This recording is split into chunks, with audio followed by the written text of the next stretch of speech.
Hey everyone, it's Natalie. So today I thought I would do a quick video for some people that are dealing with narcissistic in-laws or toxic in-laws.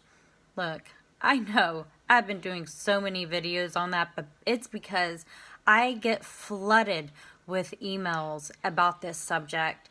And I've even thought about making a channel specifically for this because my channel really was supposed to be about all toxicity and narcissism, not just about in-laws.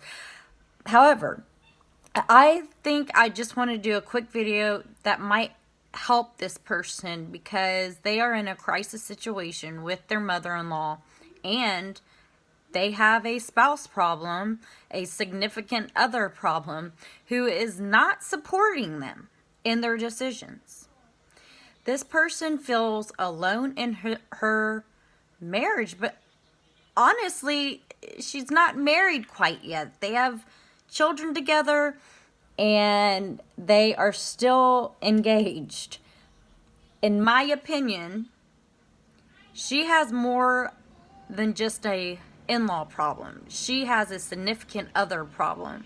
And counseling, marriage, I guess you can go to relationship counseling, is she needs to be running there. So, and look, the person that I'm talking to knows I mean no harm in that. But let me read a list of some signs that your in-law is being biased towards you, being toxic towards you. Number one, they make sure you don't feel included or welcome. They make efforts to isolate your spouse to exert influence and control. They try to pit you and your spouse against each other. They demonstrate favoritism within family members. They need to feel adored and continue to find ways to feed the narcissistic supply of admiration and appreciation. 6, they gaslight your experiences so you feel you have done something wrong or you're crazy. 7, they attempt to turn other family members against you. 8, they make you feel like they know your spouse or partner better than you do.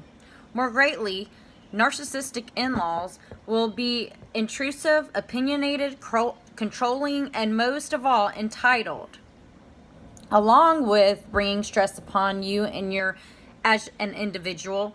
These toxic behaviors can lead to conflict between you and your partner. In fact, the impact of narcissistic in-laws can be detrimental to a relationship.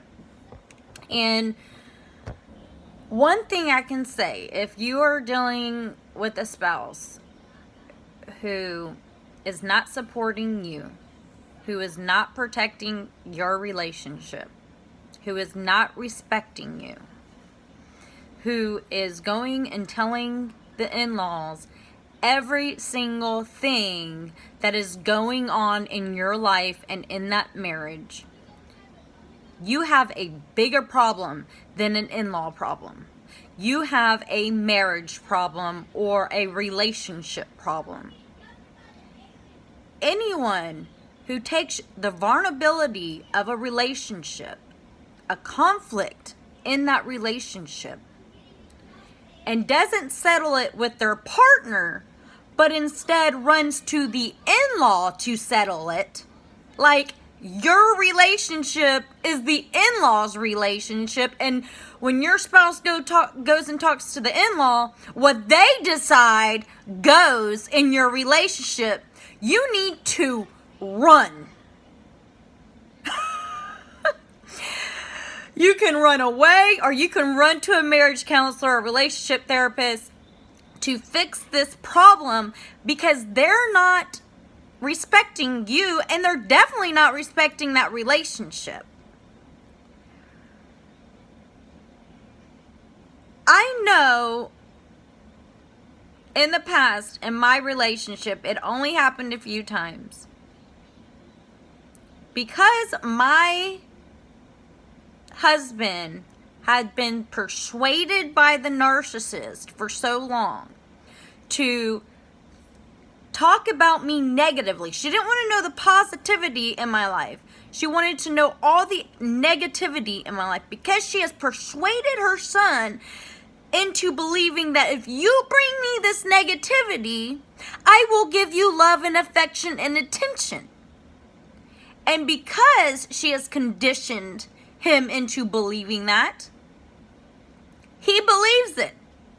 So what happens when there's something negative going on in our relationship or in my life? He runs to Mommy Dearest to tell her everything to get that admiration or love or congratulation from his narcissist, to get the acceptance he has been looking for since he was a child. That's what all of this is about. Looking for acceptance. And that child will do whatever it takes, even if it means throwing you under the bus and making you look bad, to get that approval and acceptance from their parent.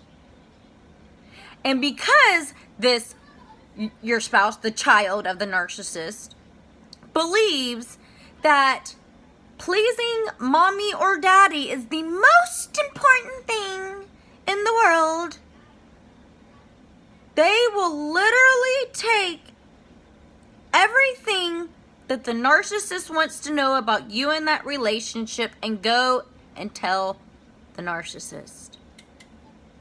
And in some subtle subconscious way, the narcissist puts out into the universe that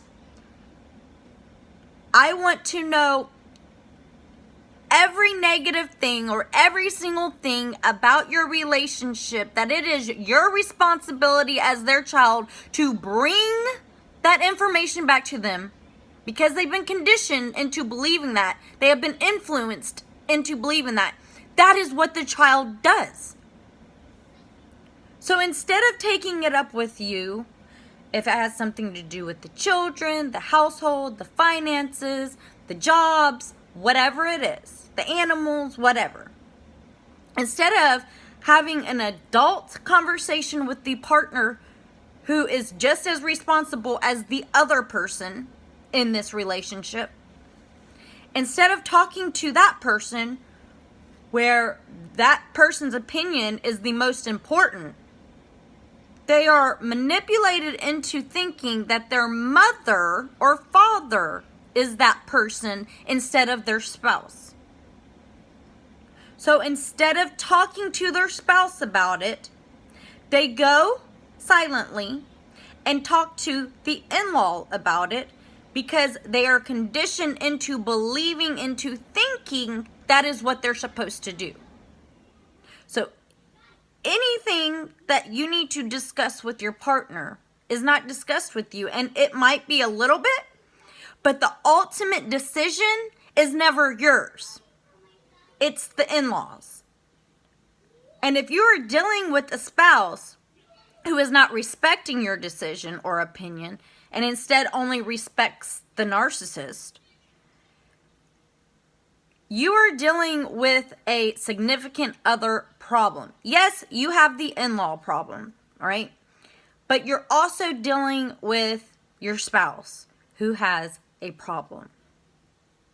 So what I can suggest is finding a marriage therapist, and everything you feel, you can write on a piece of paper and bring into the session. So that way, because a lot of times when you go into therapy, you tend to forget your, bulletin, your headlines that you want to talk about. And so it's really important, because you only have a short period of time in a therapy session, that you write those things down on a piece of paper and bring it in, because while you're talking about stuff, you tend to forget stuff.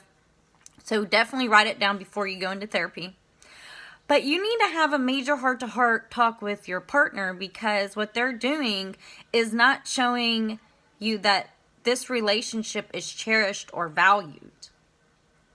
And the person that, I hope she doesn't mind that I kind of bring this up, but if so, I'll take the video back down. But right now she's dealing with, and trust me, she's not the only one dealing with this, because I get emails like this all the time, but she's dealing with her in-laws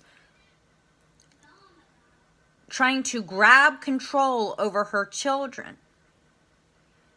And in this process, she has involved her husband. And now the husband has turned on the wife, giving her ultimatums. If you don't let my parents see the children, we're over. If you don't let my parents see the children, we're never going to get married. I'm not supporting you. Your decision and your opinions about my parents are invalid. This relationship we have is not just ours, he's telling her. It's my mother's. It's my father's. Their decision goes, not yours. But yet, it's her children. And in the past and in the present, she has, because she is an interracial couple, she has a different background from another country.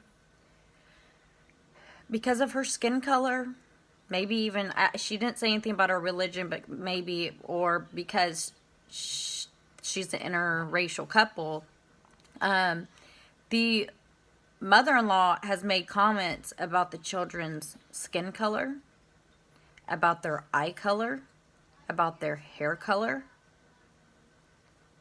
making comments that, oh, I'm not used to seeing that. I'm used to seeing blonde hair, blue-eyed children.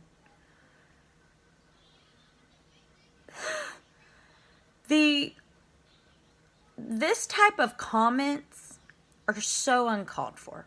They're so unnecessary.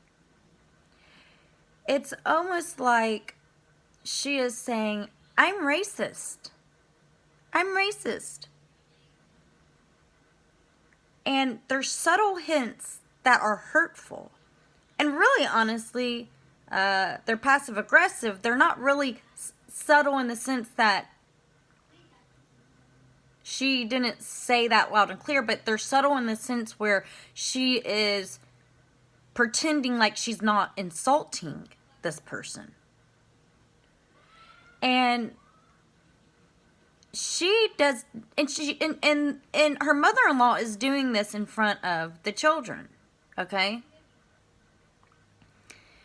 And this woman slays all day taking care of 3 small children, but yet her opinions and decisions don't matter.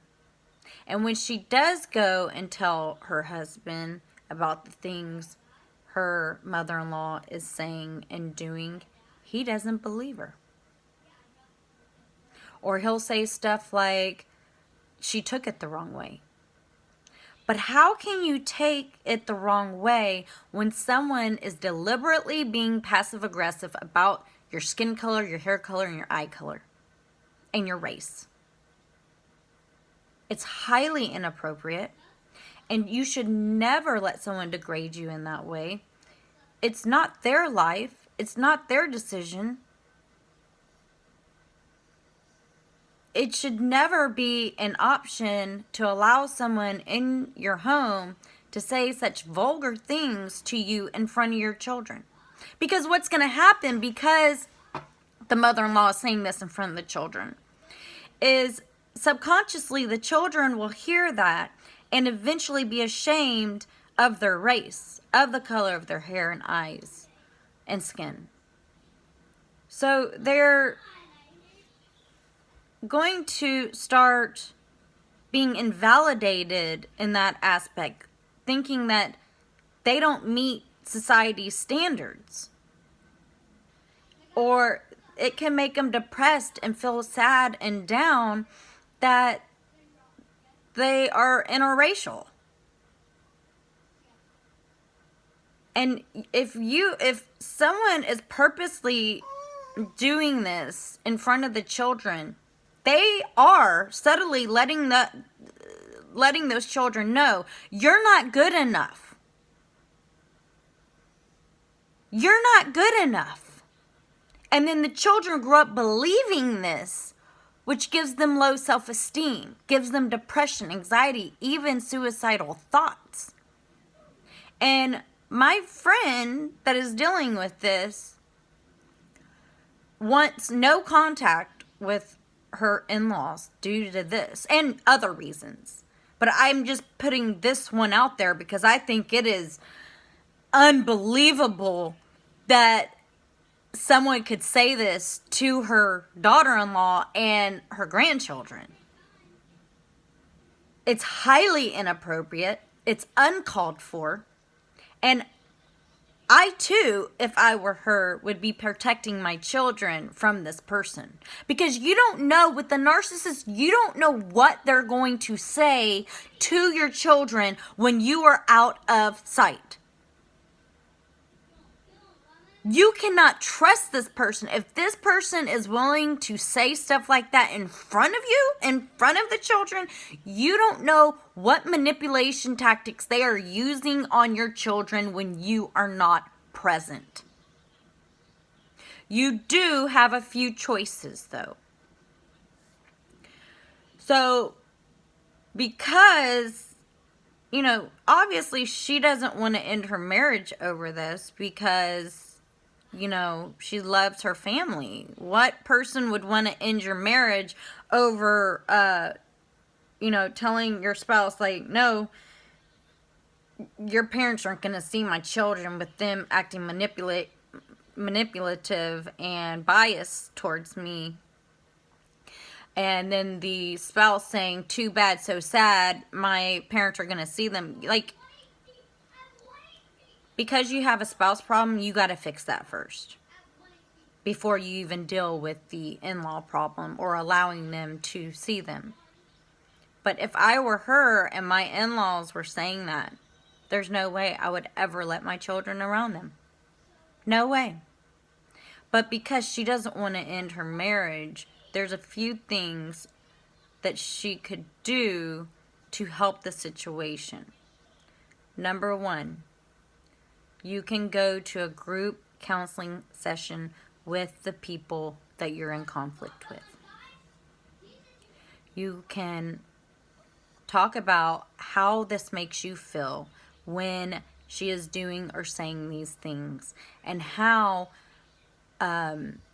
you feel like, sorry, I'm just looking at my notes, because you feel like she is putting effort into isolating you from your spouse, that it is causing conflict in your marriage by her actions with your spouse.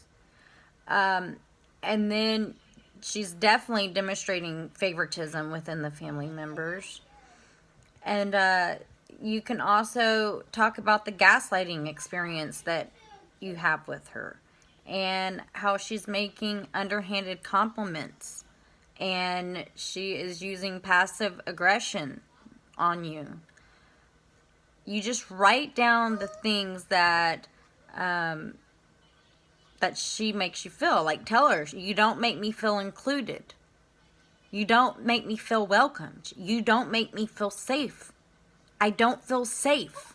This is why we have the problem with the children. I don't feel safe. So you can do that. The counseling, group counseling.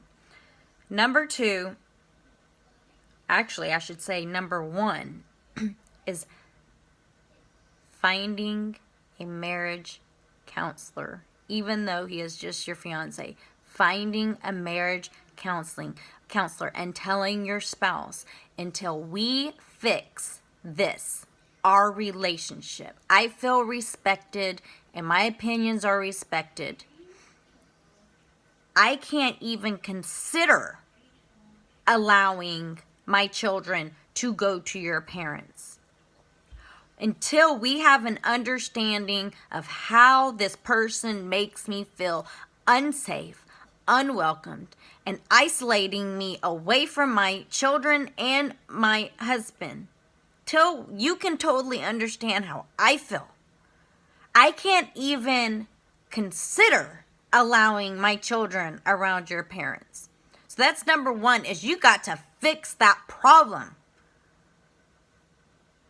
I can't even imagine my husband not supporting me when I went no contact with his parents. Like, if he didn't support me I honestly don't know if I could have stayed. Because it's that bond, that partnership, that unity that makes or breaks your relationship. And without having a united front, there's just not much left in that relationship, to be honest. But because you have small children and you're trying to save it, you need to save your relationship with your partner, number one, if you think it is worth saving. If you think you can get through to them. And that's the thing about marriage counseling, is there is someone who is not biased towards either side. And they're going to help you figure out how to come to, meeting in the middle with this person about certain subjects. So that would be number one, is fixing your relationship with your soul. Number two would have a group counseling session with everyone involved. Number three, which I think she already is doing, and that's very, very low contact. Very low contact. Maybe saying hi during a holiday, something like that. Number four is allowing the children around the in-laws supervised. Supervised. Meaning, you can go with your children. If you don't feel safe enough for your partner, which is a problem, for your partner to take the children over there and supervise them, and you want to, that's fine. You don't have to have any interaction. It's kind of like divorced parents who get supervised visits with their children. The supervisor is not interacting with the parent. That person is sitting in the background, supervising and observing. So you could do that, and no one's asking you to have a relationship with them. You just need to be there to make sure inappropriate behaviors are not continuing to happen. Okay, so number 5 would be going no contact. Absolutely no contact.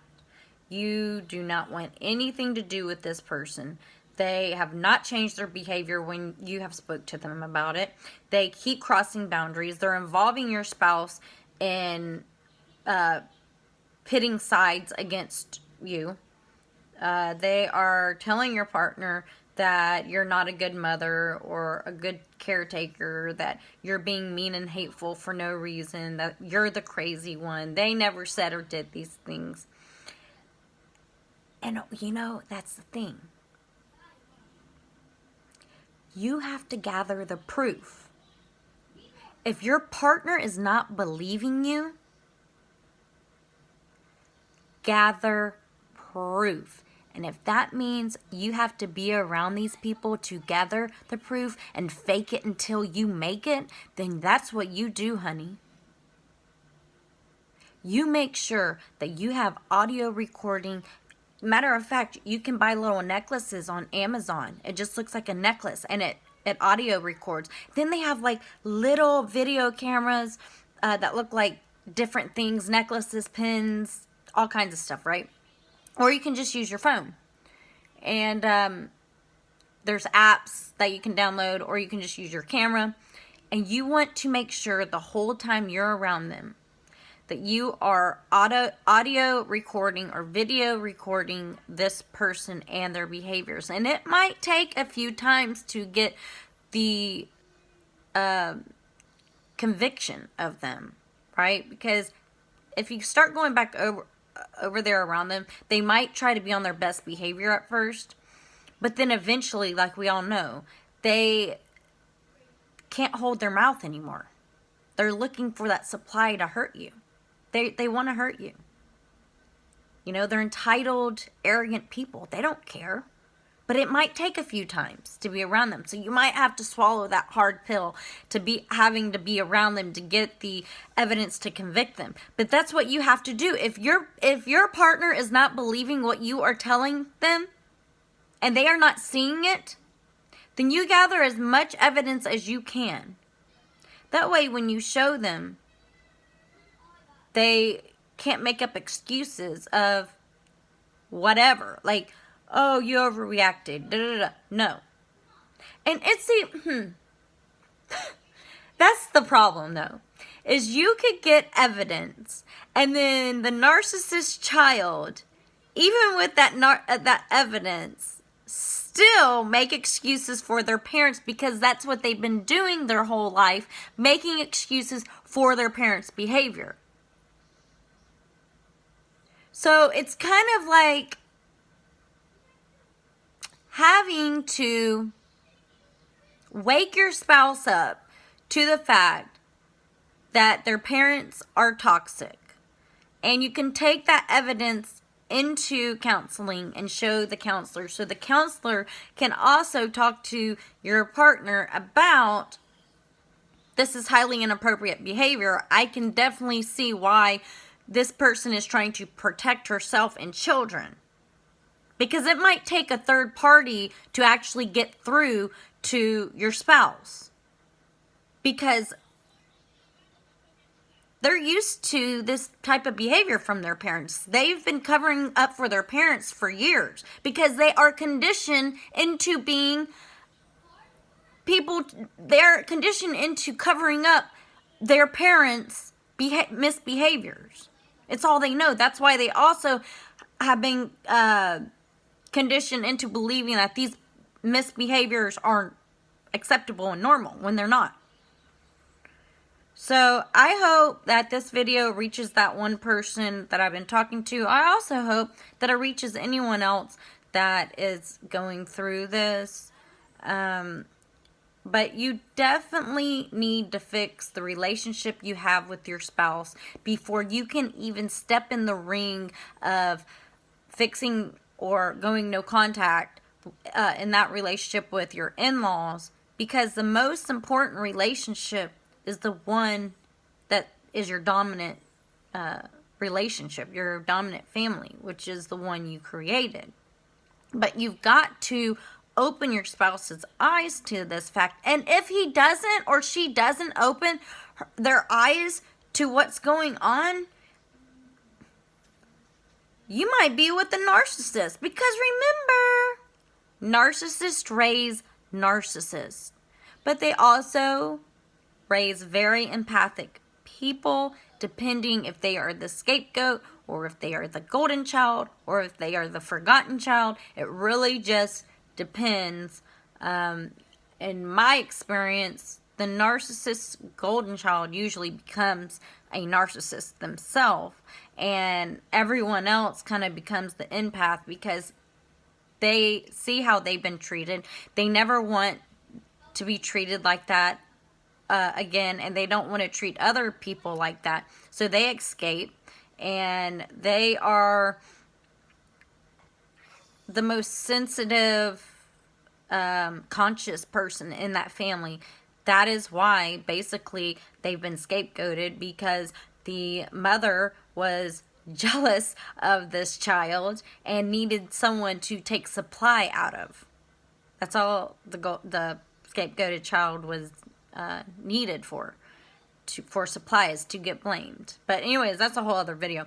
So you really got to see if you are dealing with a narcissistic partner as well, and if so, you might have bigger problems than your narcissistic in-laws. So you have to put your